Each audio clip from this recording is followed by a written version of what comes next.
সুপ্রভাত বন্ধুরা, কেমন আছো তোমরা সবাই? আশা করি তোমরা সবাই অনেক ভালো আছো, আর আমরাও বেশ ভালোই আছি। সাধারণ ঘরকন্যা চ্যানেলে তোমাদের সকলকে জানাই শীতের সকালের একটা ওয়ার্ম ওয়েলকাম। তো চলো তোমাদের সাথে নিয়ে শুরু করে দিই আবারও একটা নতুন ব্লগ। সকাল সকাল ঘুম থেকে উঠে চলে এসেছিলাম বাগানে এই গাছ কটাতে জল দিতে। আর জানো তো, এই গাঁদা গাছগুলোতে মনে হচ্ছে আর ফুল হবে না, কারণ শীত তো এবার আস্তে আস্তে যাওয়ার দিকেই হচ্ছে। কিন্তু কবে যে আমার গাঁদা গাছে ফুল ধরবে আমি নিজেই জানি না। যাই হোক, জল দিই, পরিচর্যা তো করি, দেখা যাক কি হয়। তো জানো তো, বাগানে এসে না সকাল সকাল মনটা এত ভালো হয়ে গেল, কি বলবো। মানে দেখছি পঞ্চমুখী জবা গাছটা না 4টে ফুল ফুটেছে, আর ফুল দুটো অসাধারণ হয়েছে। মানে শীতের জন্য না এখন কি হয় জানো তো, ফুলগুলো বেশ ভালোভাবে পাপড়িটা মেলতে পারে না, মানে সেই ছোটো ছোটো হয়, মানে কুকড়ে কুকড়ে থাকে। আর আজকে বাগানে এসে দেখছি ফুলগুলো একদম মানে সুন্দরভাবে ফুটেছে। যাই হোক, এবার তো মায়ের চরণে দিতে পারবো। আর আজকে যেহেতু বৃহস্পতিবার, মনটা সত্যি আরও ভালো হয়ে গেল। আর এই দিকের ফুলটা দেখো কি সুন্দর লাগছে দেখতে। আর দেখলাম ওই দিকে যে রামকৃষ্ণ জবা গাছটা আছে, সেই রামকৃষ্ণ জবা গাছে একটা ফুল হয়েছে, আর এইদিকে ফুল হয়েছে একটা অপরাজিতা। আর ধুতুরা সুন্দরীদের আজকে কোনো খবর নেই। আর ঘরে এসে করে নিয়েছিলাম গরম গরম চা। আর বলতে পারো, বাগান থেকে ঘুরে আসার পর চাটা খেতে এত ভালো লাগে। মানে তখন তো ঠান্ডার মধ্যে থাকি, গাছ কটাতে জল দিই, তারপর এসে চাটা করে নেওয়ার পর ওই যে গরম গরম চাটা খাওয়া হয় না, তখন কাজের এনার্জি আর মাইন্ডটা আপনা আপনি ফ্রেশ হয়ে যায়। আর জানো তো, এদিকে করে নিয়েছিলাম মনের বাপির জন্য আদা দিয়ে চা, আর আমার জন্য করে নিয়েছিলাম একটু দুধ দিয়ে চা। আর মা ঘুমাচ্ছে, ভাবলাম মা উঠুক, তারপরেই মায়ের চাটা করে দেবো। আর এদিকে দেখছি এই ঘরে এসে বিছানাটা ফাঁকা আছে, তাই ভাবলাম আগে এটা গুছিয়ে নিই। কারণ মেয়ে জানো তো, কোন সময় দেখবো আবার বইপত্র নিয়ে এই ঘরে বসে পড়েছে। মানে ওর যে ঘরে মনে হয় ও সে ঘরেই পড়তে বসে যায়।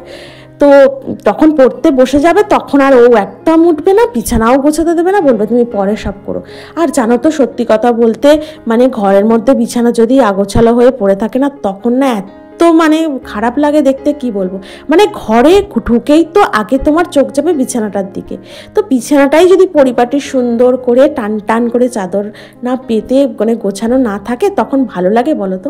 আর এখন যেহেতু শীতকাল, ও তো ঘুম থেকে উঠেই ব্রাশ ট্রাশ করে এসে আবারই হুড়ু করে কাঁপতে কাঁপতে এসে আবার ওই ব্ল্যাঙ্কেটের তলায় ঢুকে যায়। না ব্ল্যাঙ্কেটটা গোছাতে দেয়, না বিছানাটা গোছাতে দেয়। ব্যাস ওর ওপরে ব্ল্যাঙ্কেটের ভিতরে ঢুকে গিয়ে তারপর বইপত্র মেলা করে নিয়ে এবার পড়বে। যদি পড়া থাকে তাহলে মানে মিটে গেল, তুমি বেলার দিকে বিছানাটা পরিষ্কার করতে পারবে। আর না হলে তো হয়ে গেল ধরো 12:30 এরম সময় তোমার ওই বাসি বিছানাটা উঠবে। মানে এত বলি যে তুই উঠে চেয়ার টেবিলে পড় বা উপরে ঘরে গিয়ে পড়তে বস, ও তো শুনবেই না। মানে ওর শীতকালটা মানে যত আমার মেয়ের গরম, আর ততই দেখছি ওর মানে শীতেতে ও জড়সড় হয়ে থাকে। মানে শীতে যেন মনে হয় ব্ল্যাঙ্কেটটা সারাদিন পেতে রাখলেই ভালো হয়, না গোছালেই ভালো হয়। মানে সারাদিন ঘরে থাকলে ব্ল্যাঙ্কেটটাই গায়ে দিয়ে থাকবে। আর জানো তো, শীতকালে এমনিতেই জামা কাপড় বেশি, এক তো গায়ের পরার জামা কাপড়, তার উপরে ওই গরম জামা কাপড়, মানে সোয়েটার বলো, চাদর বলো, হ্যাঁ মাফলার বলো, এইগুলো যে গুছিয়ে রাখতে রাখতে একটা মানে যেখানে আমাদের জামা কাপড়টা গোছানো থাকে, মানে ওইখানটা না এখন উপচে যায়। মানে শীতকালের দিকটা বলতে পারো ওই সোয়েটার, টুপি, মাফলার ওগুলো গুছিয়ে রাখতে রাখতে দেখবো না উপচে পড়ছে একদম। আর চাটা খাওয়ার পর মনের বাপি বেরিয়েছিল একটু হাঁটাহাঁটি করতে।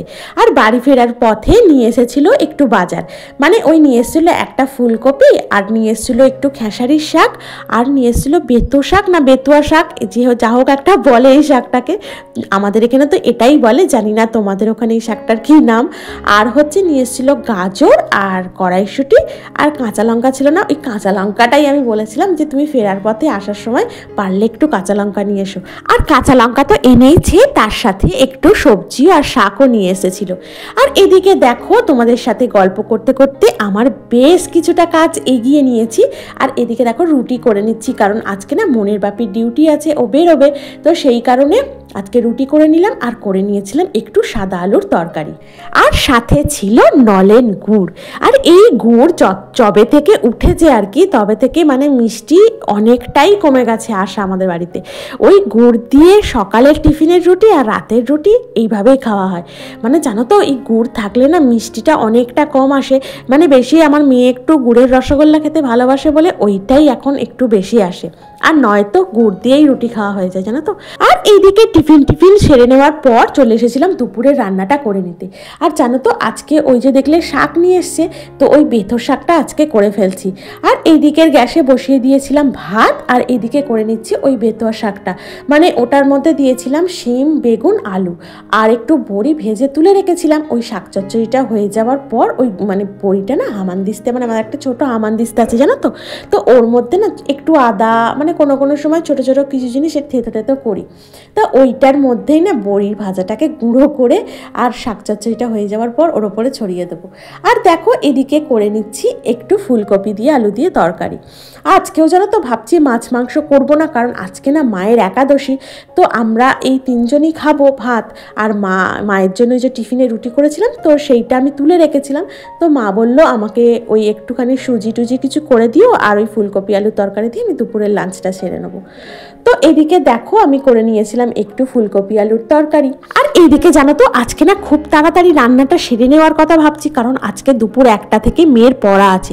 তাহলে ধরো আমাকে ওই 12:30 নাগাদ বেরোতে হবে মেয়েটাকে নিয়ে, মেয়েটাকে একটু পৌঁছে দিয়ে আবার চলে আসবো। আর ওর বান্ধবীদের সাথে আসার সময় ফিরে পড়ে, মানে এটা বাড়ির থেকে একটু মানে কাছে, তো সেই জন্য। আর দুপুরবেলা জানো তো মেয়েটাকে তো একা ছাড়তে পারি না, না হলে মাঝে মধ্যে ও একা একাই চলে যায়। কিন্তু যেহেতু ভর দুপুরবেলা একটা, আর রাস্তাতে জানো তো খুব একটা লোক থাকে না, তো সেই কারণে সকালবেলার দিকে, দুপুরবেলার দিকে, সন্ধেবেলা, রাত্রিবেলা না মেয়েটাকে একা একা ছাড়ি না। ওই ধরো সকাল 10টা থেকে যদি পড়া থাকে 10টা-11টা, তখন তো মানে রাস্তায় ভালোই লোকজন চলাফেরা করে, তখন হয়তো কোনো সময় বলি যা একা চলে যা। কারণ কি বলো তো, একটু তো একাও ছাড়তে হবে।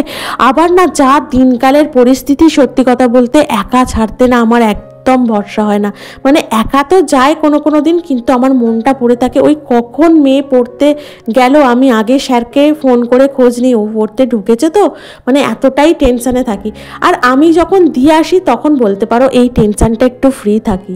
এদিকে দেখো তোমাদের সাথে গল্প করতে করতে আমার কাজটা বেশ কিছুটা এগিয়ে নিয়েছি। এদিকে পরিষ্কার করেছিলাম গ্যাস ওভেনটা, আর গ্যাস মানে চিমনিটা পরিষ্কার করে নিয়েছিলাম, আর বাদবাকি যে রান্নার আনুষঙ্গিক বাসনটা ছিল সেটাকেও মেজে নিয়েছিলাম। তারপর করে নিয়েছিলাম স্নান। জানো তো আজকে না মেয়েটাকে পড়তে নিয়ে বেরোতে না 12:40 হয়ে গিয়েছিল। মানে তারপরে যে কি তাড়াতাড়ি আমি সমস্ত কিছু করেছি, মানে কি বলবো। আর এদিকে দেখো আমার স্নানটাও সারা হয়ে গেছে, আর চলে এসেছিলাম ছাদে এই জামা কাপড়গুলো মেলে দিতে।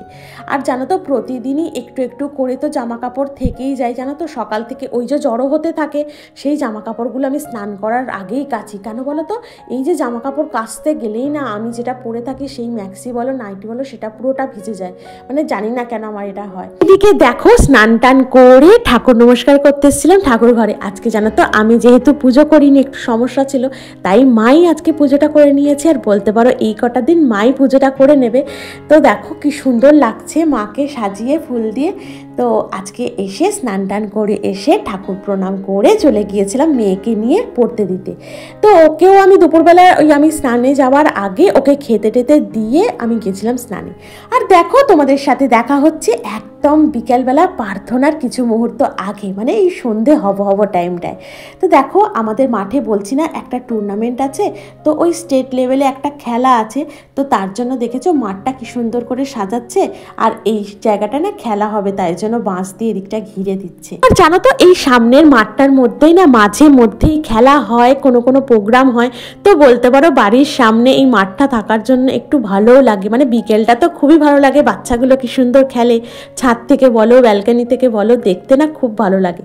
আর দেখো এদিকে চলে এসেছিলাম ছাদে জামা কাপড়গুলো তুলে নিতে, কারণ এদিকে তো সন্ধ্যা হবই, আর বসে যাবো একটু পরেই প্রার্থনায়, তাই ভাবলাম জামা কাপড়গুলো তুলে দিই, কারণ শোকায় তো নিই কোনোটাও একটু, ওগুলোকে নিয়ে আবার সেই এদিক সেদিক মেলে দিতে হলো। আর এভাবেই হলো আমার আজকের সারা দিনের মানে এই বেলার মতোর কাজের সমাপ্তি। তো এবার গিয়ে বসে যাব প্রার্থনায়। তো আমার আজকের ব্লগটা আমি এখানেই শেষ করছি। তোমাদের যদি ভালো লেগে থাকে তাহলে অবশ্যই একটা লাইক করে দিও, কমেন্ট করো, আমার চ্যানেলটিকে সাবস্ক্রাইব করে আমার পাশে থেকো।